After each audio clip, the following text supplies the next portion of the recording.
Friends, मैं जानता हूं कि पेपर लीक ये कोई मामूली विषय नहीं है। ঠিক রাত 11:52 পুরো দেশ যখন ঘুমে তখন ভারতের প্রধানমন্ত্রীর অফিসিয়াল সোশ্যাল মিডিয়া হ্যান্ডেল থেকে ভেসে এলো মাত্র 2 মিনিট 56 সেকেন্ডের একটি ভিডিও ক্লিপ। কেন এত গভীর রাতে নরেন্দ্র মোদীকে ক্যামেরার সামনে দাঁড়াতে হলো? কারণ তার ঠিক কয়েক ঘন্টা আগেই দিল্লির যন্তর মন্তরের রাজপথ রঞ্জিত হয়েছে পুলিশের লাঠি চার্জে। আর তারও পেছনে লুকিয়ে আছে দেশের প্রায় 1 ডজন মেধাবী শিক্ষার্থীর আত্মহত্যার করুণ গল্প। আপনি কি জানেন কিভাবে মাত্র 3 মিনিটের একটি বার্তা দিয়ে শিক্ষা ব্যবস্থার সবচেয়ে বড় কেলেঙ্কারি সামাল দেওয়ার চেষ্টা করা হলো? আর কেনই বা একে বলা হচ্ছে দায়িত্ব এড়ানোর মাস্টার প্ল্যান? পুরো সত্যটা জানতে এবং এই নাটকের আসল পাঠভূমি বুঝতে ভিডিওটি শেষ পর্যন্ত দেখুন, কারণ শেষের টুইস্টটি আপনাকে চমকে দেবে। গল্পের শুরুটা করা যাক 23 জুলাই সেই অন্ধকার রাতে। মোদি তার 2 মিনিট 56 সেকেন্ডের বার্তায় মূলত দুটো বড় কার্ড খেলেছেন। প্রথমত তিনি শিক্ষার্থীদের ক্ষোভকে শান্ত করতে স্বীকার করে নিয়েছেন যে নিট ইউজি পরীক্ষার প্রশ্ন ফাঁস আসলে অত্যন্ত বেদনাদায়ক। দ্বিতীয়ত তিনি বড় বড় প্রতিশ্রুতি দিয়েছেন অপরাধীদের দ্রুত সাজা দিতে ফাস্ট ট্র্যাক কোর্ট বা দ্রুত বিচার আদালত বসবে এবং ক্যাবিনেট পেশ করা হবে এক নতুন ও চরম কঠোর আইন।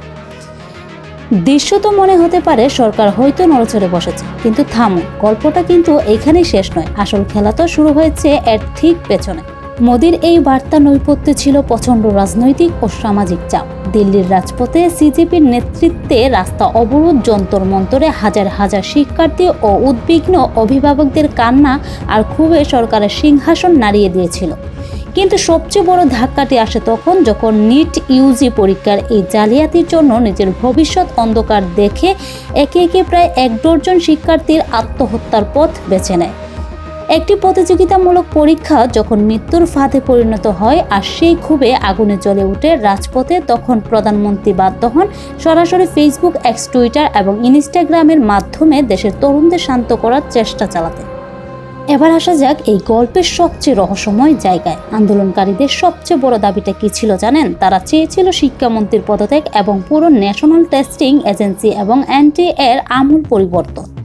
কিন্তু প্রধানমন্ত্রী তার 2 মিনিট 56 সেকেন্ডের বুদ্ধিমাত্রার সাথে যা করলেন বলির পাঠা বানানো রাজনৈতিক দায় এড়াতে শিক্ষামন্ত্রীকে অক্ষত রেখে রাতারাতি সরিয়ে দেওয়া হলো উচ্চশিক্ষা সচিবকে। অর্থাৎ মূল জায়গায় হাত না দিয়ে দেখানো হলো যে ব্যবস্থা নেওয়া হয়েছে। আইনের রাজনীতি ভারতে কি প্রশ্ন পাশ বন্ধের আইনের প্রভাব ছিল? একদমই না। সমস্যা হলো স্বচ্ছতার কঠোর আইনের ভয় দেখিয়ে সামাজিক সান্ত্বনা দেওয়া সহজ, কিন্তু এনটিএ এর ভেতরে দুর্নীতি সিন্ডিকেট কিভাবে ভাঙা হবে তার কোনো স্পষ্ট রেডম্যাপ এই ভিডিওতে ছিল না। ভারতের মতো দেশে একজন মধ্যবিত্ত ও নিম্ন তরুণ তরুণীর কাছে প্রতিযোগিতামূলক পরীক্ষা কেবল একটি চাকরি বা ডিগ্রির সুযোগ নয়, এটি তাদের দারিদ্র্য থেকে মুক্তির একমাত্র হাতিয়ার। সেই প্রক্রিয়াকেই যখন বারবার জালিয়াতির ধস নামবে, তখন তা কেবল শিক্ষা ব্যবস্থার উপর নয়, রাষ্ট্রের বিচারকদের উপর থেকেও তরুণদের আস্থা তুলে নেয়।